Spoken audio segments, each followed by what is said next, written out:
সকাল আমার প্রিয় বন্ধুরা, তোমরা সকলে কেমন আছো? আশা করছি তোমরা সকলে অনেক ভালো আছো আর সুস্থ আছো। আমরাও বেশ ভালো আছি। আমার আজ আরও একটি নতুন ব্লগে তোমাদের সকলকে জানাই অনেক স্বাগত আর অনেক অনেক ভালোবাসা। আজকের দিনটা ছিল শুক্রবার আর এখন ঘড়ির কাঁটাতে সকাল 7:30। তবে আজকে ঘুম থেকে একটু দেরি হয়ে গেছিলো, সেহেতু সকালের পাশে এসে কাজগুলো কমপ্লিট করে চলে এসেছি রান্নাঘরে। আর বাইরে কিন্তু ট্যাপ ট্যাপ করে বৃষ্টি পড়েও যাচ্ছিল, যেহেতু এখন বর্ষাকাল। আর বর্ষাকালে কিন্তু বাইরের পরিবেশটা দেখতে বেশ ভালো লাগে। আর সকালে রান্নাঘরে এসে এই যে রান্নাঘরটাকে একদম একটু আলতো হাতে মুছে নিই। প্রত্যেকটি দিন রাতেবেলা আমি কিন্তু গ্যাস ওভেন পরিষ্কার করে ঢাকা দিয়ে রাখি, তারপরেও সকালবেলা একটু না মুছলে ভালো লাগে না। আর একদিকে ভাতটা বসিয়ে দিয়েছি, সাথে একটু গরম জল করে নিয়েছিলাম, কারণ আজকে সিয়াসিস ভিজানো জলটা খাবো না। ভাবলাম একটু উষ্ণ গরম জল আর সাথে একটু লেবু আর একটু মধু দিয়ে খেয়ে নিই। তবে জানো তো, রান্না তো করবো। কালকে রাতে বর আসার সময় মোচা নিয়ে এসেছে, 4টে মোচা নিয়ে এসেছিল। তো বলছিল আজকে মোচা রান্না করো, আর দেখবে মোচাগুলো ঘরের ভিতরে জমিয়ে রাখলে খারাপও হয়ে যায়। সে কারণে ভাবলাম আজকে রান্না করে নিই। তো দুটো রান্না করব। তবে জানো তো, একদিকে আমার দেরি হয়ে গেছে, আবার এদিকে মোচা কাটতে তো অনেকখানি দেরি হয়ে যায়। তবে মা থাকলে আজকে মা কিন্তু সমস্ত কিছু কেটে কুটে রেডি করে রাখতো আর আমি রান্না করতাম। মা যখন আমাদের বাড়িতে 2 মাস ছিল না, আমি ঠাকুরের বাসন আর তরকারি মানে সবজিপাতি কিছুই কাটতে হয়নি, সমস্ত কিছু মায়ে করে রাখতো। তো সেটাই কিন্তু বরকে বলছিলাম। আর এইদিকে আমার দেরি হয়ে গেছে, ঝটাপট করে দেখো মোচাগুলো কেটে নিয়েছি। সাথে মোচার ভিতরে যে অংশটা রয়ে গেছে এটা একদমই নরম, এটাকে আজকে বড়া করব। আর সকালের এখনও টিফিন কিছুই বানানো হয়নি, যেহেতু আমার বর কিছুই করতে পারে না আর চেষ্টাও করে না। সমস্ত কিছু আমাকে নিজেই একা হাতে সামলাতে হয়। সকালবেলা যদি কোনো কারণে দেরি করে উঠিও, কিন্তু সমস্ত রুটিন যদি আমরা সকাল থেকে ভালোভাবে স্টেপ বাই স্টেপ করি না, তাহলে দেখবে একা হাতে সমস্ত কাজগুলো করা যায়। আমার যেহেতু একা সংসার আর আমি একা থাকতে এখন ভীষণই ভালোবাসি। আমার মনে হয় একা নিজের মতন করে কাজগুলো করা যায়, কেউ বিরক্ত করার মতন থাকে না। আর দেখবে একার মনে কাজগুলো করতে না অনেকটা ভালো লাগে। যাই হোক, কেউ কিছু বলারও থাকে না। আর এইদিকে দেখো, আজকে একটু সুজি বানিয়েছি অন্যরকমভাবে। এভাবে আমার শাশুড়ি মা বানাতো, আমি দেখেছি, ঝাল সুজি। আর উনি কিন্তু হলুদ গুঁড়ো দিত না, আমি আজকে হলুদ দিয়েছিলাম, কারণ ভেবেছিলাম কিছু সবজি অ্যাড করব। কিন্তু সময়ের অপেক্ষায় আর কাটা হয়নি, সে কারণে এভাবেই করে নিয়েছি। সত্যি কথা বলতে এভাবে খেতে না দুর্দান্ত লাগে। বরকে এদিকে বানিয়ে নিয়েছি, আমি একটু খেয়ে দেখছিলাম যে কেমন হয়েছে। ভীষণ ভালো হয়েছে। তো এইদিকে ছেলের জন্য একটু ওটস আর কলা দুধ দিয়ে দিয়েছি, ওরা কিন্তু ওটাই খাচ্ছিল। আর আমি তো আর খাওয়ার সুযোগ পাই না, কারণ সকালে প্রচুর চাপ থাকে। তার মধ্যে দেরি করে ঘুম থেকে উঠলে বুঝতে পারো নাজেহাল অবস্থা হয়ে যায়। আমাকে রান্নাটা টাইমের মধ্যে করে দিতেই হবে। এদিকে দুপাশে রান্না বসিয়ে দিয়েছি। আর ভাবলাম গাছে না অনেক ভেন্ডি হয়ে গেছে, আমাকে একদিন অন্তর অন্তর ভেন্ডি তুলতে হয়, নাহলে ভেন্ডিগুলো না শক্ত হয়ে যায়, পরে আর খাওয়া যায় না। সে কারণে দেখো, একটা গাছে আমার অনেকটাই ভেন্ডি হয়। যেহেতু আমাদের সংসারে 2 জন মানুষ, আমাদের কিন্তু বেশ সুন্দর হয়েও যায়। আর আজকে দেখো, মোচাটা কিন্তু আমি অন্যরকমভাবে রান্না করছি। একটু চাল দিয়ে দিয়েছিলাম গোবিন্দভোগের, আর আলু, আর সাথে একটা মাছের মাথাও দেব। আর এভাবে রান্না করছি, আর এটা খেতেও না বেশ ভালো লেগেছিলো।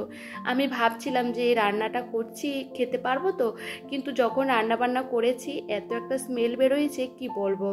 তবে এই যে দুপাশে দুদিকে বসিয়ে দিয়েছি, তাহলে কি বলতো, রান্নাগুলো ঝটাপট করে হয়ে যায়। আমরা কিন্তু বুদ্ধি করে সংসারে কাজগুলো করতে পারলে না আমাদের জন্য অনেকটাই সুবিধা হয়। সব সময় তো আমরা একই টাইমে ঘুম থেকে উঠতে পারি না, অনেক সময় একটু দেরি হয়ে যায়।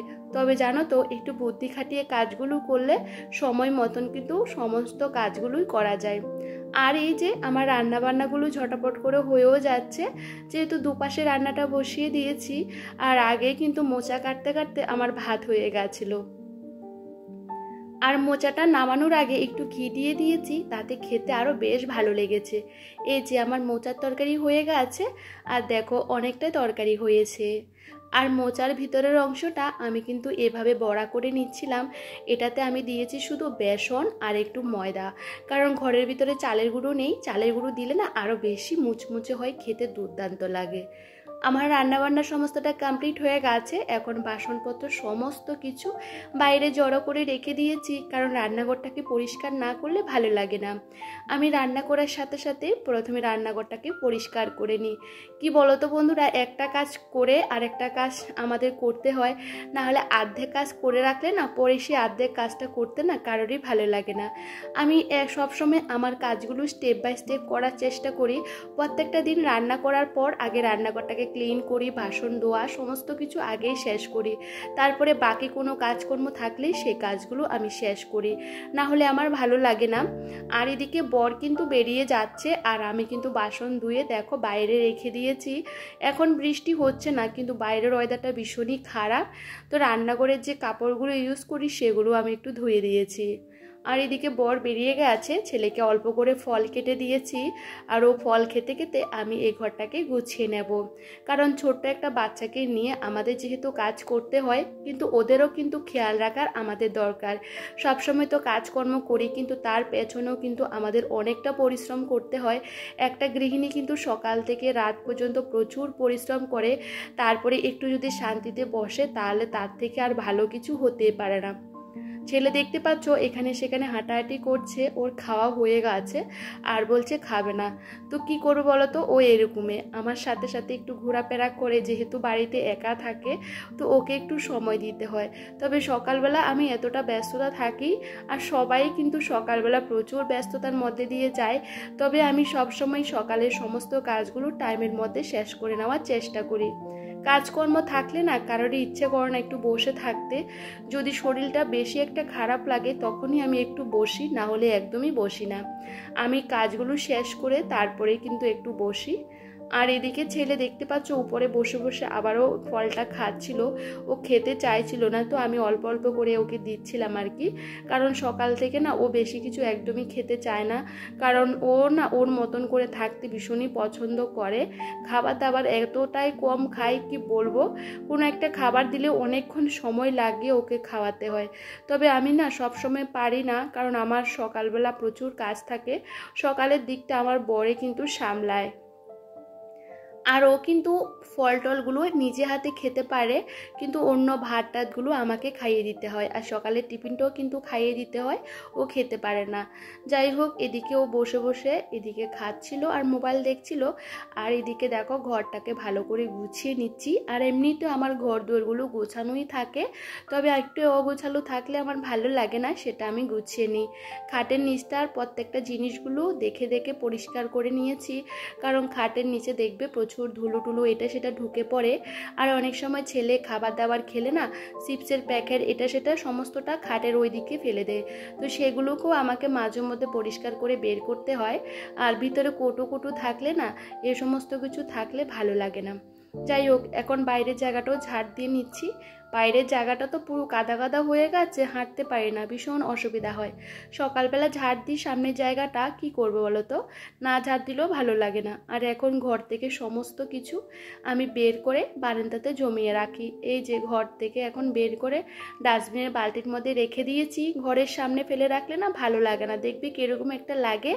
আর আমি সবসময় সমস্ত কিছু ডাস্টবিনের মধ্যে জমিয়ে রাখি, তো চানের আগে এগুলো ফেলে দিই। তো এইভাবে কিন্তু আমি সামনের জায়গাটা পরিষ্কার করে রাখি। কি করব বলো তো, বাড়ি থেকে তো বেরোনোও যায় না, চারদিকে প্রচুর জল জমা থাকে, আর সেভাবে কিন্তু কাজকর্ম করার জন্য বাইরেও যেতে পারে না, সমস্তটা এভাবে করতে হয়। তবে একটু বুদ্ধি খাটিয়ে কাজগুলো করার চেষ্টা করি।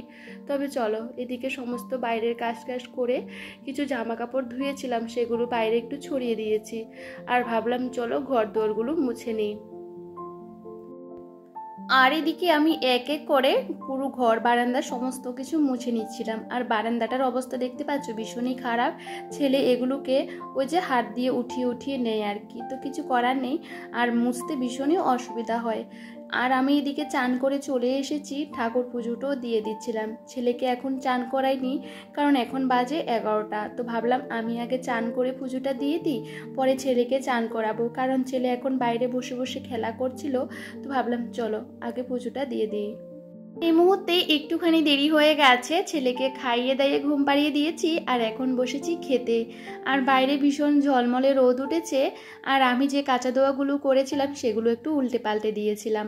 আর ভাবলাম চলো একটু মালের কাজ করি। আর আজকে মালের কাজ করতে করতে একদমই সন্ধ্যা হয়ে গেছে, প্রায় বসেছি 1টার পরে, আর উঠতে উঠতে 6:30 বেজে গেছে। উঠে সন্ধ্যাবাতিটা দিলাম, আর যে কাঁচা দোয়াগুলো করেছিলাম সেগুলো সমস্তটা গুছিয়ে জায়গাতে রেখে দেব।